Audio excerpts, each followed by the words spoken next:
Hello, welcome to the Pirate Preacher, where we explore the words of the first wave walker and battle life's storms. Arg! Ye ready for to sail with Jesus, mate? If so, climb aboard! So you wanted to dive into this comparison between King Jehu of Israel and former President Trump. Get ready, because things are about to get really interesting. I mean, when you first hear it, it sounds kind of crazy, right? Yeah. Comparing a biblical king to a modern-day president. It definitely does. But this article by the Pirate Preacher lays out some pretty fascinating parallels. Yeah, and full disclosure, this article definitely leans to the right politically. Right. And we want to make it very clear up front that we're not here to endorse any specific political viewpoints. Yeah, this is all about exploring the ideas and connections that the article presents and see what we can learn from them. Exactly. So just keep that in mind as we go along. So jumping right in, the first thing that stood out to me was how both Jehu and Trump were kind of outsiders who challenged the establishment. Yeah, and this outsider status played a huge role in their rise to power.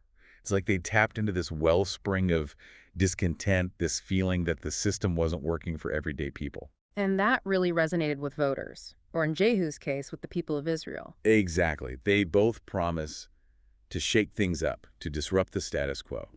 Jehu, with his military background, claiming a divine mandate to overthrow the corrupt dynasty. And Trump, with his business background, promising to drain the swamp of Washington. It's like they both presented themselves as the antidote to the establishment, the ones who could fix what was broken. It's really fascinating how that outsider narrative, even though it played out in completely different contexts, ultimately had a similar impact. Totally.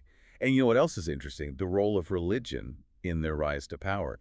It's different, yet kind of similar. Right. Jehu had this whole prophecy thing going on with the prophet Elisha literally anointing him king. Yeah, like straight out of the Old Testament. It doesn't get more religiously endorsed than that. And that gave him serious legitimacy in the eyes of the people. Now, Trump wasn't exactly a religious figure himself. No, not really. But he gained immense support from evangelical Christians who saw him as a champion for their values. Yeah, like a defender of their beliefs against this perceived secular tide. And that religious backing, even though it came from different sources, ultimately bolstered both their claims to leadership. It's like this appeal to a higher purpose, whether it's divine or ideological, it just resonates with people on a deep level. So we've got these two outsiders, both tapping into frustration with the establishment, both with strong religious backing, even if it manifested in different ways. And then what happens? They get into power, and things get really interesting really fast. The article uses this phrase, cleansing spree, to describe what happens next, and it's pretty accurate. Oh yeah, they both went on a mission to dismantle the old order, to purge what they saw as corrupt or in the way. And that's where we'll pick up next time, when we dive into the nitty-gritty of their actions and the impact they had. Buckle up, because it's about to get wild. Stay with us. Last time, we were talking about how both Jehu and Trump went on these cleansing sprees once they got into power. Pretty intense stuff. It really is. And I think to understand Jehu's actions, we need to remember the whole context of ancient Israel.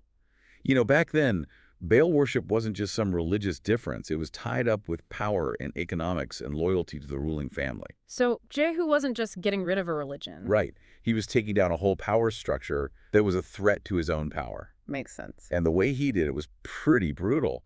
The article talks about how Jezebel, the queen, was thrown out of a window and then trampled by horses. Oh, wow. I remember reading about that in the Bible. Yeah, it's in 2 Kings. And it wasn't just a random act of violence. It was symbolic. You know, getting rid of her, like a way to break the power of the old dynasty. And then there's that part where he kills all the priests of Baal. Oh, yeah. 2 Kings 10.1928, if you want to look it up. Yeah. A massacre. Total shock and awe. It's like he wanted to eliminate any chance of resistance. So are we saying Trump did something similar? Well, obviously not with the violence and killing, but he definitely targeted things he saw as enemies. Policies, institutions, anything that got in the way of his agenda. Remember those executive orders he used to reverse environmental rules? It wasn't just about the science. He was trying to dismantle a whole system he thought was bad for the economy. So both Jehu and Trump saw themselves as liberators, freeing the people from a bad system. I think that's a good way to put it. But there is a big difference. Jehu believed he was doing God's will, That's where he got his authority. Right, divine mandate. Exactly. Trump, on the other hand, got his authority from the people, from winning the election. He talked about having a mandate from the American people to do what he wanted. Different sources of authority, but the same idea that they had the right to change things. And that's where things get really interesting. Because did those cleansing sprees really work? Did they achieve lasting change? That's a good question. The article suggests that in Jehu's case, it backfired. Really? How so? Well, he got rid of Baal worship, but he created a whole lot of instability and violence in the process. Like he traded one kind of chaos for another. It's too early to say what will happen with Trump's actions. True, but we're already seeing some of the same divisions and pushback. I guess it's like that saying, you break it, you buy it. Exactly. They both broke the system, but then had a hard time building something better in its place. And that's a lesson for any leader. What do you mean? Destroying is easy. Building something new is hard. And even when change is needed, you have to think about the consequences. Like unintended consequences. Yeah, the ripple effects, the things you don't see right away. So far, we've seen that both Jehu and Trump were outsiders, they both purged their enemies, and they both struggled to create lasting peace. And there's one more parallel the pirate preacher points out. Their foreign policy. Bold moves, controversial decisions. It's like their domestic agendas spilled over onto the world stage. So we've covered a lot of ground already, purges and divine mandates and all that. But now let's shift gears and talk about foreign policy. How both Jehu and Trump handled things on the world stage. It's like all that energy they had for shaking things up at home, it kind of spilled over into their foreign policy, too. Jehu was a military commander before he became king, so he wasn't afraid to use force to get what he wanted. And the article points out that he took out the kings of Israel and Judah. Pretty bold move. Oh, yeah. Classic power play. Right there in the history books. Getting rid of rivals, consolidating power, sending a message. Don't mess with me. But he wasn't just about brute force, right? Yeah, no, definitely not. He was smart, too. Yeah. He formed an alliance with Assyria, which was like the superpower of the day. So he knew how to play the game of international politics. For sure. And when you jump ahead to Trump, well, it's a whole different world, obviously. Yeah. But you see some of those same instincts. Yeah, with that America First policy, it definitely shook things up globally. Right. Pulling out of trade deals, slapping on tariffs. It was a much more confrontational style of diplomacy. And it wasn't just the policies themselves, it was the whole way he did it, the rhetoric. Exactly. Yeah. Both Jehu and Trump. They weren't afraid to make bold pronouncements, even threats. They believed in projecting strength, even aggression. Like when Trump talked about the U.S. taking over Gaza. That raised some eyebrows. Oh, yeah, for sure. Whether he meant it or not, it got people's attention. It showed he was willing to think outside the box. So they were both disruptors in their own ways. They challenged the status quo, didn't play by the usual rules. And I guess the big question is, did it work? Did that approach create more stability or just more chaos?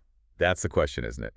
And it's one that historians are going to be debating for years. We've seen how their actions had these ripple effects both at home and on the world stage. So what's the takeaway here? What can we learn from all of this? Well, I think it shows that leadership, no matter what the time period, it's all about making tough choices with consequences that you can't always predict.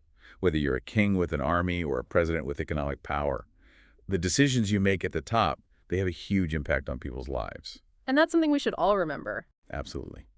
So as we wrap up this deep dive, I'm left wondering, is there a magic formula for being a good leader? Can we learn from people like Jehu and Trump and find a better path forward?